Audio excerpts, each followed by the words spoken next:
আজকে আমি রান্না করব দেশি কচুরলতি। কুচো চিংড়ি দিয়ে দেশি কচুরলতি আমি কেমন করে তৈরি করছি তোমরা একবার দেখে নাও।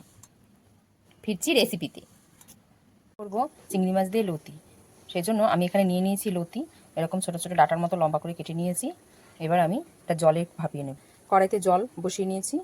এবার আমি লতিগুলো এর মধ্যে দিয়ে দেবো, ঢেকে আমি সেদ্ধ করে নেব। এখানে লতি আমি সেদ্ধ করে নিয়েছি, নামিয়ে নিয়েছি লতি। এবার আমি বসিয়ে দিয়েছি কড়াই।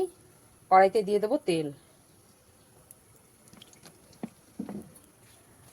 কুচো চিংড়ি দিয়ে লতি রান্না করব, এই জন্য আমি এখানে কুচো চিংড়ি আমি একটু অল্প করে ভাজা করে নেব। কুচো চিংড়ি দিয়ে লতি রান্না করে খেয়ে দেখুন বন্ধুরা, দারুণ লাগে।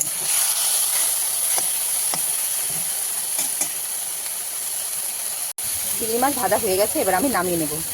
চিংড়ি মাছ ভাজা হয়ে গেছে, আমি নামিয়ে নিয়েছি। এই কড়াইতেই দিয়ে দেবো আমি তেল। তেল গরম হয়ে গেছে, আমি দিয়ে দেবো রসুন কুচি। রসুন ভাজা হয়ে গেছে, এবার আমি এখানে সেদ্ধ করা লতিগুলো দিয়ে দেবো।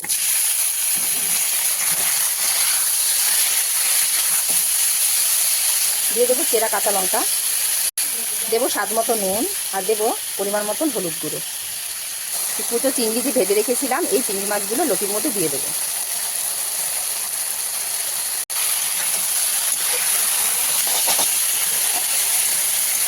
হ্যাঁ, এরকম করে খেয়ে দেখবেন বন্ধুরা, দারুণ লাগে, দারুণ সুস্বাদু লাগে। এখানে আমি স্বাদ অনুযায়ী একটু চিনি দিয়ে দেবো, এটা অপশনাল, দিতেও পারে নাও দিতে পারে। লতি রান্না আমার একদম রেডি, এবার আমি নামিয়ে নেব। দেশি কচুর লতি চিংড়ি মাছ দিয়ে আমার একদম রেডি। দেখে নেওয়ার ফাইনাল লুক কীরকম হয়েছে। ভালো লাগলে লাইক, কমেন্ট, শেয়ার আর সাবস্ক্রাইব করে আমার পাশে থাকবেন। নিত্য নতুন ভিডিও দেখতে হলে আমার চ্যানেলটি অবশ্যই সাবস্ক্রাইব করবেন বন্ধুরা।